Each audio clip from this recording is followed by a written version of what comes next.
दायरे में क्या पेट्रोल और डीजल को लाया जाएगा, क्योंकि ये बहुत बड़ा सवाल है और पेट्रोल डीजल की प्राइसेस जैसे बढ़ रही हैं वैसे हमने सरकार की तरफ सुना कि सरकार इसके लिए एक दीर्घकालिक योजना बना रही है। वो दीर्घकालिक योजना सर क्या होगी? योजना क्या होगी वो तो जब तय हो जाएगी तभी बता पाएंगे, लेकिन जीएसटी में हर एक आइटम आए, ये इस पे कई बार मीटिंगों में चर्चा हुई है जीएसटी में। मैं समझता हूं कि आगे चल के जब अगली जीएसटी मीटिंग होगी उसमें इस विषय पे फिर से सभी राज्यों के साथ चर्चा करके,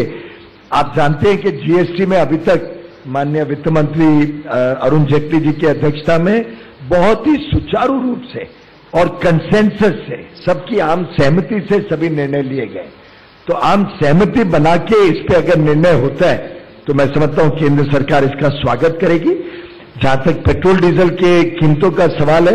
इसमें भी राज्य सरकार और केंद्र सरकार मिलके, ऑयल कंपनीज के साथ मिलके एक ऐसी नीति लाने के लिए कोशिश कर रही है जिससे समझो आगे और रेट बढ़ता है कम होता है तो उसको कैसे बैलेंस किया जाए, जिससे उपभोक्ता के ऊपर भी बहुत चोट ना हो, उनको भी सही दाम पे पेट्रोल डीजल मिलते रहे, लेकिन सरकारों को जो टैक्स मिलता है जिससे वो गरीबों की सेवा कर सके, जिससे वो शेड्यूल कास्ट, शेड्यूल ट्राइब्स, दलितों की या बैकवर्ड क्लासेस की, अदर बैकवर्ड क्लासेस की समस्याओं को हल कर सके। आखिर युवाओं को स्कॉलरशिप देनी है, महिलाओं के लिए मुफ्त में एलपीजी सिलेंडर देना है, मुफ्त में बिजली पहुंचानी है गांव गांव, घर घर तक। अब इन सब योजनाओं के लिए स्वाभाविक है टैक्स भी लगता है, तो इन दोनों को बैलेंस करते हुए जिससे देश की विकास का काम भी चलता रहे, उपभोक्ताओं को लिए भी एक बेरेबल बर्डन हो और टैक्सेस भी सफिशिएंट सेंटर और स्टेट्स को मिले जिससे विकास का काम अफेक्ट ना हो। पीयूष जी, आप ठीक कह रहे हैं, स्वाभाविक बात है कि इसको बैलेंस आउट करना पड़ेगा, पर क्योंकि अब आपकी 20 राज्यों में अपनी सरकार है तो क्या सहमति बीजेपी शासित राज्यों में इस विषय पर बन चुकी है या बन पाई? क्योंकि एक राजस्व बहुत इंपॉर्टेंट एस्पेक्ट है स्टेट के लिए भी और उनको भी अपना बजट उसके हिसाब से चलाना होता है, तो क्या जीएसटी काउंसिल का अभी तक का आप अगर सभी निर्णय देखें तो उसमें सभी राज्यों को स्वतंत्रता थी कि वो अपना अपना पक्ष रखें, वो कोई पार्टी लाइंस के ऊपर या पार्टी आइडियोलॉजीज पे निर्णय नहीं हुए जीएसटी में। और ये वास्तव में इस देश की कोऑपरेटिव फेडरलिज्म का सबसे बड़ा उदाहरण अगर कुछ है तो जीएसटी, और जीएसटी को लागू करना सफलता से और उसको इतने कम समय में, अब तो कुल मिलके 6 और 4, 10, 11 महीने हुए, विश्व में इतने बड़े मात्रा में, इतने बड़े देश में आज तक किसी देश ने साहस नहीं किया जीएसटी लाने का। आज भी चाइना, अमेरिका में कोई जीएसटी नहीं है, वहां हर राज्य के अलग अलग टैक्सेस हैं। छोटे देशों ने जरूर जीएसटी लागू किया है, पर इतना विशाल देश, 125 करोड़ की जनसंख्या, 29 राज्य, 7 यूनियन टेरिटरीज, ऐसी स्थिति में आज तक जीएसटी किसी ने लागू नहीं किया। और मैं समझता हूं ये सरकार का दृढ़ संकल्प भी था, निर्णायक नेतृत्व भी था और एक लंबे समय के लिए भारत की आर्थिक व्यवस्था को सुधार करने का हमारी प्रतिबद्धता थी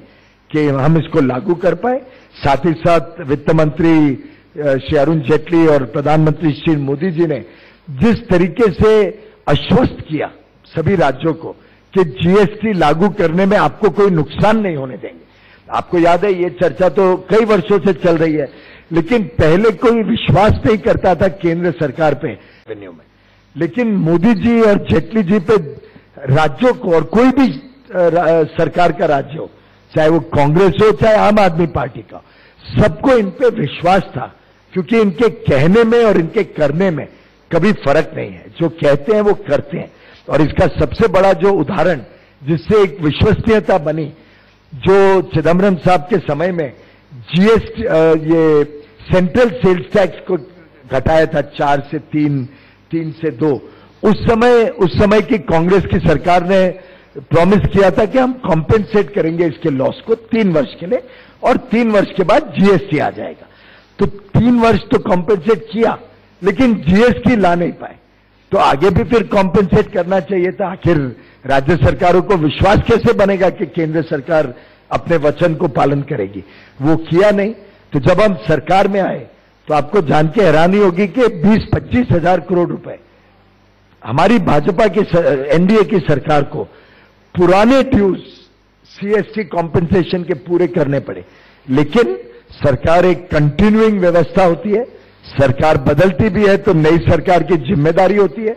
कि वो पूरा करे पुरानी सरकार का दायित्व। तो जो कांग्रेस ने खुद के समय में नहीं पूरा किया वो हमारी सरकार ने उसका भी बोझा अपने ऊपर लिया। आज कई बार आप ट्वीट देखते हैं, एक तो पहले तो बकायदा झूठे फिगर्स पे ट्वीट होता है, लेकिन अब कौन समझाए, क्योंकि हम तो सोचते थे कोई वित्त मंत्री रहा है, कोई बड़ी पार्टी क्लेम करती है आगे विपक्ष का नेतृत्व करेगी, उसके अध्यक्ष हैं, हम सोचते थे शायद थोड़ी बहुत सूझबूझ समझ होगी। लेकिन अब ध्यान में आ रहा है कि देश की दुर्दशा क्यों हुई 10 साल में। अगर इतनी कम समझ वाले लोग सरकार चलाते थे तो स्वाभाविक है कि इतनी दुर्दशा भी मिलेगी भाजपा को जब हमारी सरकार आए। तो वो ये नहीं समझ पाए कि लाखों करोड़ रुपए जो उन्होंने ऐसे छोड़ रखे थे जब 14 में हमारी सरकार आई, उसका भुगतान करने के लिए भी हमें टैक्स कलेक्ट करके भुगतान करना पड़ रहा है। तो वो भूल जाते हैं ये बताना कि हमने सब्सिडी ऑयल कंपनीज का कभी पूरा किया ही नहीं था। भूल जाते हैं बताना कि जीएसटी में हमने कॉम्पेंसेशन पूरा किया ही नहीं था। और ऐसे इतनी सारी योजनाओं में जब हम देखते हैं कि असलियत पहले क्या थी और जब हम आए तो हमें क्या मिला, वो जब देखते हैं तो ध्यान आता है देश को और जनता को कि कैसे कठिन परिस्थितियों में आर्थिक स्थिति को मोदी जी और जेटली जी ने सुधारा है।